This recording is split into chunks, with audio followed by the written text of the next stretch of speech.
में आज हम लर्न करते हैं difference between benign tumours and malignant tumours कि बिनाइन ट्यूमर और मैलिग्नेंट ट्यूमर में क्या डिफरेंस होता है। तो फर्स्ट डिफरेंस है कि जो बिनाइन ट्यूमर हैं वो स्लोली ग्रोइंग मास है। मतलब बिनाइन ट्यूमर्स में जो सेल्स का मास है, जो सेल्स एबनॉर्मल सेल्स की ग्रोथ है वो स्लोली होती है, मतलब धीरे धीरे होती है।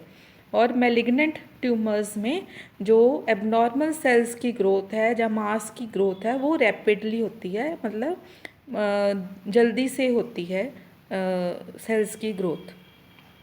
सेकंड डिफरेंस है कि बिनाइन ट्यूमर्स में जो सेल्स हैं, एबनॉर्मल सेल्स हैं या मास है या ट्यूमर है, उसकी जो सरफेस है वो रेगुलर होती है, कैप्सुलेटेड मतलब एंक्लोज्ड होती है कैप्सूल के अंदर, और not attached to deep structures. मतलब जो ट्यूमर है, जहाँ जो एबनॉर्मल सेल्स हैं वो जो अंदरूनी ज़्यादा डीप स्ट्रक्चर्स हैं उनके साथ अटैचमेंट नहीं होती। जो मैलिग्नेंट ट्यूमर है उसमें सेल्स या ट्यूमर की जो सरफेस है वो इररेगुलर होती है, नॉन कैप्सुलेटेड मतलब कैप्सूल के अंदर नहीं होते या एंक्लोज्ड नहीं होते tumour, and attached to deep structures. Body के जो डीप स्ट्रक्चर्स हैं, जहाँ नियर बाय स्ट्रक्चर्स हैं, उनके साथ ट्यूमर अटैच होते हैं। थर्ड डिफरेंस है benign tumour non invasive to another organ और टिश्यूज़। जो बिनाइन ट्यूमर हैं वो दूसरे ऑर्गन में या दूसरे टिश्यूज़ में इन्वेजिव नहीं होते, मतलब उसके अंदर नहीं जाते, उसकी ग्रोथ जो है उन दूसरे ऑर्गन्स में या दूसरे टिश्यूज़ तक नहीं पहुंचती। जो मैलिग्नेंट ट्यूमर्स हैं वो इन्वेजिव टू अनदर ऑर्गन्स, कि जो मैलिग्नेंट ट्यूमर हैं वो दूसरे ऑर्गन्स तक या दूसरे टिश्यूज़ तक इन्वेज कर जाते हैं, मतलब उसके अंदर भी उनकी ग्रोथ हो सकती है। नेक्स्ट डिफरेंस है बिनाइन ट्यूमर नो स्प्रेड और मेटास्टेसिस। मतलब बिनाइन ट्यूमर जो है दूसरे सेल्स तक, दूसरे टिश्यूज़ तक या दूसरे ऑर्गन्स तक स्प्रेड नहीं होता, मेटास्टेसिस नहीं होता। और मैलिग्नेंट ट्यूमर जो है स्प्रेड एंड मेटास्टेसिस, मतलब दूसरे ऑर्गन्स तक, लिम्फ नोड्स तक, दूसरे टिश्यूज़ तक जो है मैलिग्नेंट ट्यूमर वो स्प्रेड हो जाता है और मेटास्टेसिस हो जाता है। Next difference benign tumour well differentiated all the them. मतलब बिनाइन ट्यूमर जो है उसको हम डिफ्रेंशिएट कर सकते हैं। जो मैलिग्नेंट ट्यूमर है वो प्योरली डिफ्रेंशिएटेड होता है, मतलब कि उसको हम डिफ्रेंशिएट नहीं कर सकते। नेक्स्ट डिफरेंस है नो रीअकरेंस आफ्टर सर्जरी।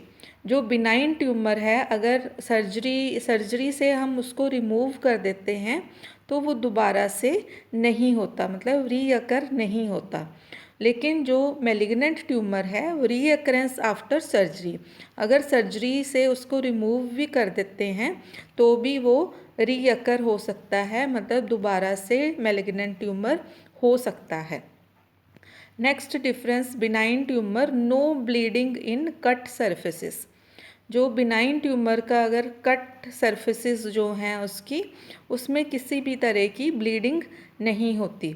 लेकिन मैलिग्नेंट ट्यूमर की जो कट सर्फेसिस हैं उसमें ब्लीडिंग होने के चांसेस ज़्यादा होते हैं। नेक्स्ट डिफरेंस है benign tumour named by adding suffix ओमा।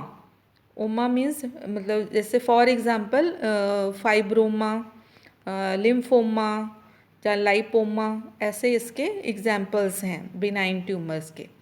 और जो मेलिग्नेंट ट्यूमर है named by adding suffix sarcoma और कार्सिनोमा। सार्कोमा जैसे फाइब्रोसार्कोमा, लिम्फोसार्कोमा, या carcinoma of the bladder, carcinoma of the kidneys या लंग कार्सिनोमा, तो वो उसको हम कह रहेंगे malignant tumours. Next last difference है benign tumour slight pressure effect on neighbouring organs. क्योंकि इसका जो मास है वो छोटा होता है, स्लोली इसकी ग्रोथ होती है, इसलिए जो नेबरिंग ऑर्गन्स हैं, जो साथ वाले ऑर्गन्स हैं, उनके ऊपर बहुत कम प्रेशर पड़ता है बिनाइन ट्यूमर का। लेकिन जो मैलिग्नेंट ट्यूमर है, मास बड़ा होता है, इसकी रैपिड ग्रोथ होती है और इसका जो नेबरिंग टिश्यूज़ हैं या नेबरिंग ऑर्गन्स हैं उनके ऊपर ज़्यादा प्रेशर पड़ता है। तो this is the difference between benign tumours and malignant tumours. Thank you so much. आज की वीडियो में इतना ही।